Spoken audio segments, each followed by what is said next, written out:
Shalom Bapak Ibu Saudaraku yang dikasihi oleh Tuhan, selamat siang. Selamat beraktivitas, bekerja buat Bapak Ibu yang sedang bekerja, beraktivitas dimanapun Bapak Ibu berada. Tuhan sekiranya selalu memberkati kita semua. Saat ini saya mau bercerita sedikit ya, dimana beberapa hari yang lalu saya merasa sedih. Saya benar-benar sedih, dimana sahabatku yang selalu menemaniku memuji Tuhan, menyembah Tuhan ya, jatuh langsung patah lehernya ya. Jadi saya merasa sedih. Saat itu saya kaget ya. Saya langsung berpikir, waduh, siapa lagi yang menemaniku menyembah Tuhan, memuji Tuhan. Begitu saya waktu itu ya, karena sahabatku ini sudah lama sekali menemaniku sejak saya masih di Bali, sewaktu saya juga di kampung, dan setelah saya di Medan ya. Jadi terkadang saya ketika bersamanya memuji menyembah Tuhan itu bisa 1 jam, bisa sampai 1,5 jam, bisa lama seperti itu. Dan jadi Bapak Ibu, inilah dia sahabatku yang saya kasihi, yang sudah lama menemaniku belasan tahun ya.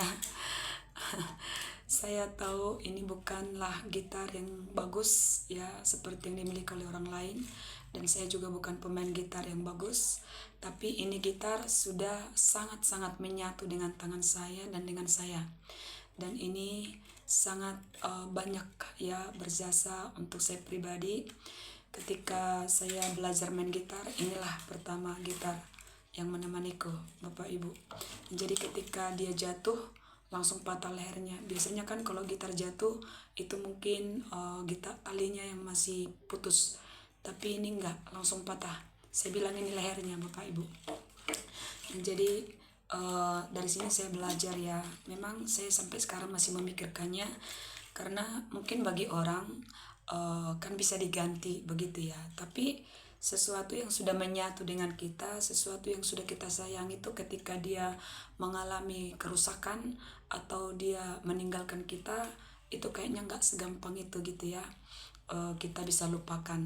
Tapi dari sini saya belajar Bapak Ibu, bahwa segala sesuatu yang berkaitan di dalam dunia ini ya, baik itu benda-benda yang rusak, yang meninggalkan kita, atau yang kehilangan ya, atau yang diambil oleh orang, atau dicuri oleh orang, atau mengalami kerusakan, kita harus bisa mengikhlaskannya Bapak Ibu ya. Kita harus bisa mengikhlaskannya. Memang mungkin dalam hal ini banyak kenangan ya, banyak memori. Nah jadi tapi sebagai manusia, bahwa kita harus belajar bahwa segala sesuatu ada masanya, ada waktunya ya, baik itu untuk apa yang kita miliki ya, baik itu manusia maupun itu benda-benda. Kenapa saya bilang juga manusia? Karena umurnya manusia di dalam dunia ini juga terbatas ya. Jadi kalau kita kehilangan keluarga kita, orang tua, kakek nenek kita, saudara-saudara kita juga karena dipanggil Tuhan, kita juga harus bisa mengikhlaskannya ya. Kita harus bisa mengikhlaskannya, karena dengan kita bisa mengikhlaskannya, maka kita bisa mendapatkan sukacita dan damai sejahtera. Dan kalau kita bersedih berlama-lama, yang ada nanti roh jahat yang masuk ya, roh jahat yang masuk. Makanya banyakkan orang ketika kehilangan sesuatu, yaitu baik itu sahabatnya dia, yaitu manusia, atau keluarganya dia, atau benda-bendanya dia bersedih berlama-lama ya. Yang ada bukannya dia mendapatkan damai, bukan mendapatkan sukacita, tapi malah dia stres, depresi, dia juga malah jadinya dia tertekan ya.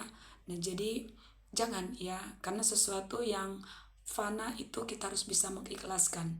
Kecuali Bapak Ibu, kita tidak boleh kehilangan Tuhan Yesus. Karena Tuhan Yesus itu dia hidup selama-lamanya. Dia ada bersama kita di mana-mana. Ketika kita merasa sedih, dialah yang akan menghibur kita, yang selalu menemani kita. Dan untuk barang-barang, dia pasti juga bisa menggantikan yang lebih baik daripada yang sebelumnya. Amin. Ini ceritaku hari ini, dan biarlah juga kiranya pesanku ini menjadi berkat bagi Bapak Ibu dimanapun kalian berada. Haleluya. Amin.